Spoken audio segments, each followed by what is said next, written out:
Non. Attendez que je parle d'abord. Bonsoir, merci. C'était gentil, donc je m'excuse d'avance de tous ceux que je vais offenser. On passe à la version méchante. Mais merci, mesdames et messieurs, merci. Laïcité, c'est étrange comme ce mot résonne aujourd'hui.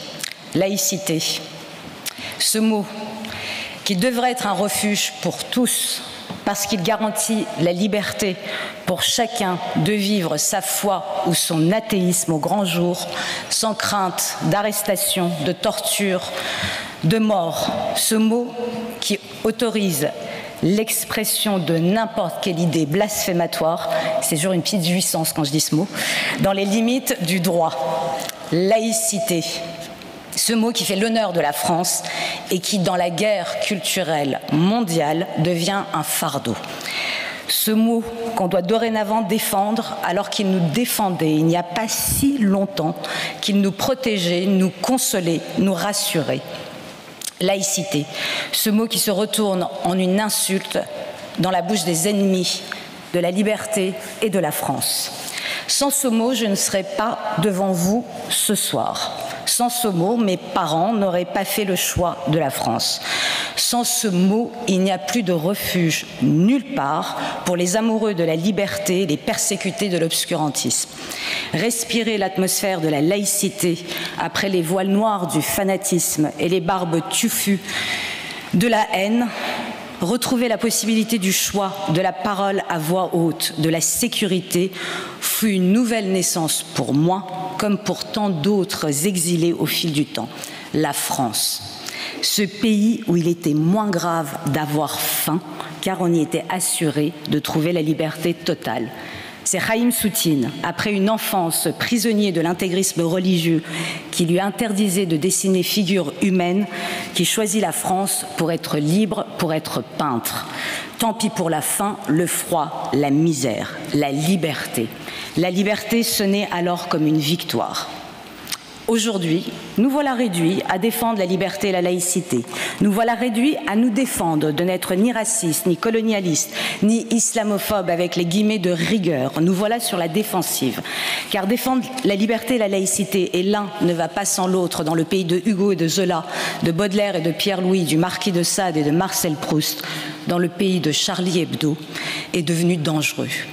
Imperceptiblement, la liberté n'est plus le phare de toute humanité, elle est devenue louche, entachée du passé historique de l'Occident, elle est devenue la marque du dominant alors qu'elle était, à juste titre, le but de tout désir d'émancipation, l'espoir inébranlable de tout éprimé sur terre.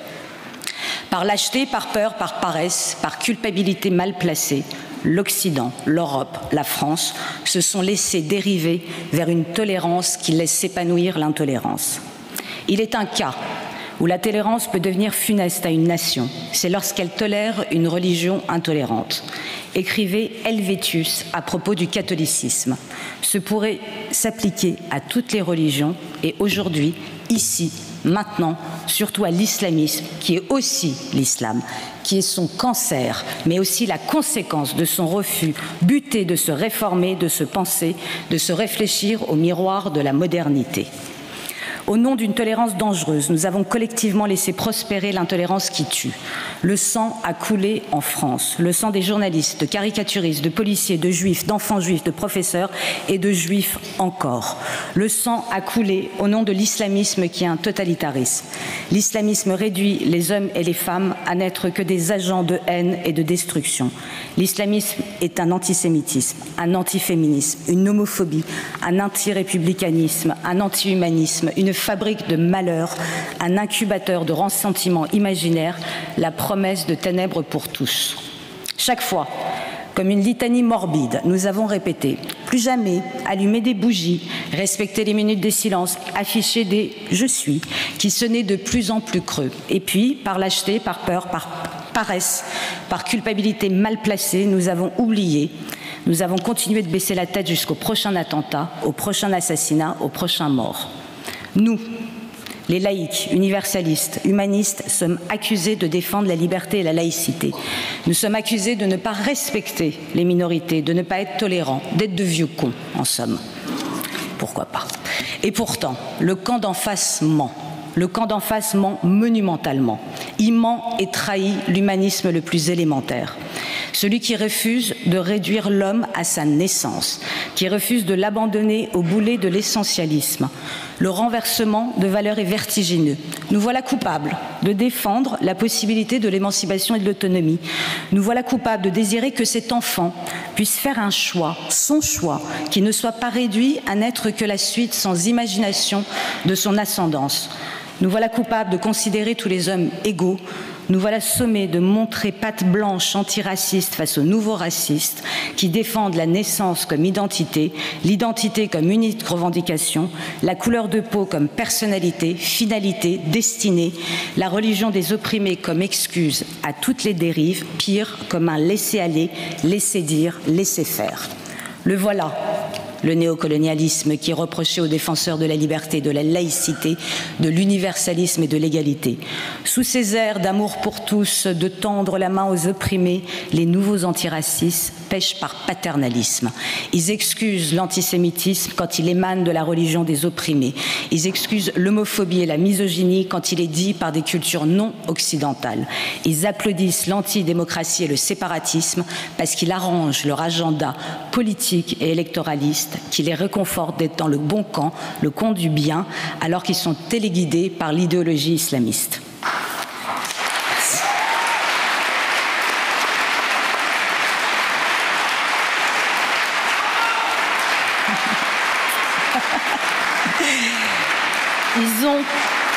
Ils ont oublié tout cela, que le chaos civil qu'ils espèrent et nourrissent n'a jamais accouché que de la prise de pouvoir de l'extrême droite.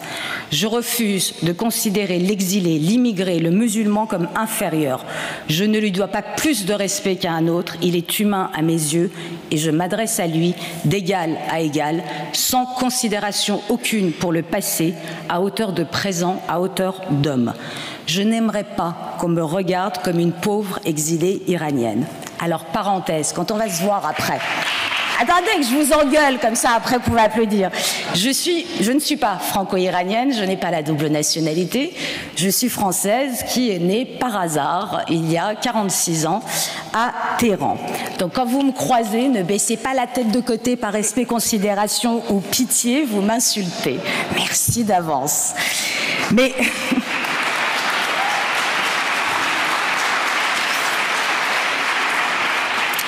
Mais si vous voulez, on peut causer du passé. L'Empire perse a-t-il été plus tendre que l'Empire britannique?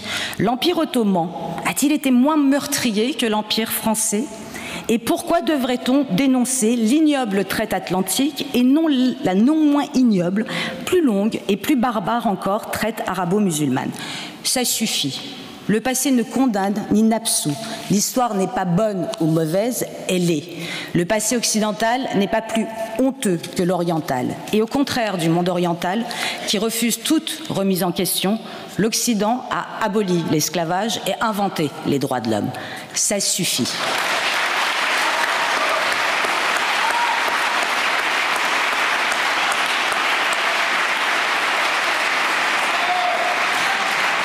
Ça suffit. Soyons conscients des erreurs honteuses du passé et fiers des avancées humanistes. Mais cessons de retenir notre cri face à l'horreur de l'islamisme par crainte d'être attaqués par des fossoyeurs de la liberté. L'islamisme tue. Il tue des musulmans athées au Pakistan, des étudiants iraniens, des femmes indonésiennes, des petites filles afghanes, des hommes malaisiens, des catholiques nigérians, des mécréants partout, des occidentaux, des juifs encore partout. L'islamisme est un ennemi du genre humain. Soyons un peu plus courageux et peut-être la prochaine fois nous aurons un peu moins l'impression d'avoir du sang sur les mains. Et profitons un peu de notre chance, de notre immense chance de vivre en France, où nous avons accès à une littérature érudite et brillante qui étudie et réfléchit l'islamisme sous toutes ses coutures. Soyons reconnaissants à Gilles Kepel, à Bernard Rougier, à Florence Bergeau-Blaclair, que nous récompensons ce soir avec enthousiasme. Soyons reconnaissants d'avoir la chance de vivre dans un pays où il est possible de débattre, de confronter des idées, de n'être pas d'accord et de ne presque pas mourir pour ça. Nous n'avons aucune excuse, nous avons accès au savoir et ce savoir nous explique de long, large et travers en quoi l'islamisme est un totalitarisme. Heureusement, il existe des Ukrainiens, des Birmans, des Iraniens, des Hongkongais, des hommes et des femmes partout dans le monde qui se battent pour nos valeurs à nous, que nous ne voyons même plus tant nous sommes confortablement vautrés dedans. Nous pouvons remercier ceux qui se battent et qui meurent là-bas pour défendre ce qui n'est plus unanimement partagé ici, par lâcheté, par peur, par paresse, par culpabilité mal placée. Alors soyons un tout petit peu à la hauteur des Iraniens qui, au prix de leur vie, défient l'obscurantisme de la monarchie. Soyons aussi conscients qu'admiratifs des démocrates révoltés du sud-est asiatique qui, avec une folle inventivité, défient la Chine uniformisatrice pour imposer leur singularité et leur liberté, comme en témoigne ce génial hashtag, ça ne m'arrive jamais de défendre un hashtag, c'est dire, le Milk and Tea Alliance, où ils revendiquent les uns de boire du thé froid très sucré comme en Thaïlande, les autres avec des graines de tapioca à la mode taïwanaise, et cela avec du lait à la hongkongaise. Le tout contre l'unique thé noir de Chine. Soyons à hauteur des sacrifices tout autour du monde qui meurent pour respirer l'oxygène qui nous est si naturel à nous ici. Pour finir, en tant que présidente du prix de la laïcité, et cela n'engage que moi, je n'entraîne pas mon jury là-dedans, je ne donne pas de prix à un socialiste. Je les laisse se flinguer dans leur moratoire à la con, à savoir si le Hamas est terroriste ou pas.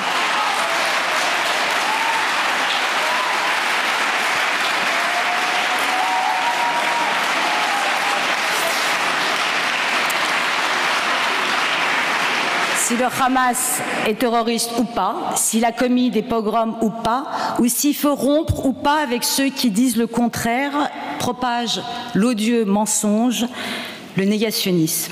Je donne un prix à un homme politique, plus courageux que d'autres. Pour reprendre la formule de Cocteau, il n'y a pas de laïcité, il n'y a que des preuves de laïcité.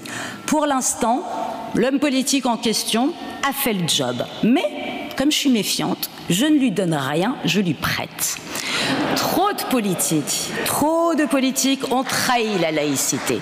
Je peux compter dans mon dos le nombre de poignards au nom de nombreux socialistes de gauche qui ont sombré dans le camp des islamistes. Et ça, je ne leur pardonne pas depuis mon enfance iranienne et depuis la révolution islamique de 79 qui a vu la gauche et les islamistes se lier.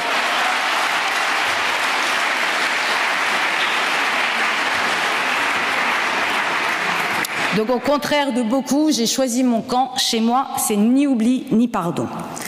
Nous avons choisi de donner le prix international non pas à l'indignation facile et confortable de notre canapé face à la tellement jolie révolution perse et ses morts, ces hommes et ces femmes qui non seulement sont courageux, mais évidemment sont génétiquement assez performants et qui devraient juste nous faire un petit peu honte face à notre odieuse paresse, nous qui sommes incapables de défendre rageusement en attaquant par les mollets ce que eux payent au prix de leur vie.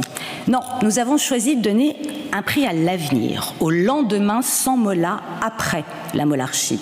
Nous donnons un prix à quelques-uns ici qui, malgré les douleurs du passé, ont choisi de regarder vers la Perse de demain quand le grand cadavre à la renverse qu'est la monarchie, comme le dit très justement Marjane Satrapi, sera enterré pour de bon. On leur donne surpris pour qu'ils puissent traîner devant la cour pénale de justice tous les assassins d'aujourd'hui qui tuent l'avenir en Iran. Ils réfléchissent déjà, ceux-là, à réconcilier les Iraniens demain, après, car, n'en doutons pas, il y aura un après la monarchie.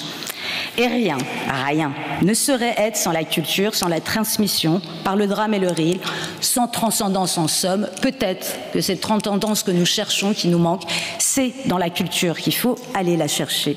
Nous avons choisi de dire merci et bravo à de sacrées femmes brillantes qui transmettent dans la joie et l'intelligence le bonheur d'être libre et laïque.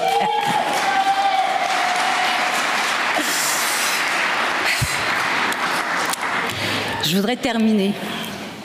Ça, c'est un moment dur.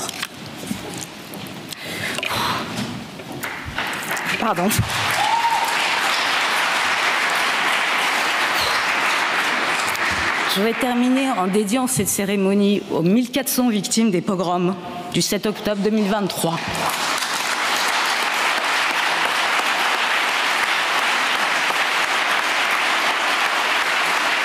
Et aux 240 otages, bébés, enfants, femmes, hommes, vieillards, détenus par les sanguinaires terroristes du Hamas. Merci.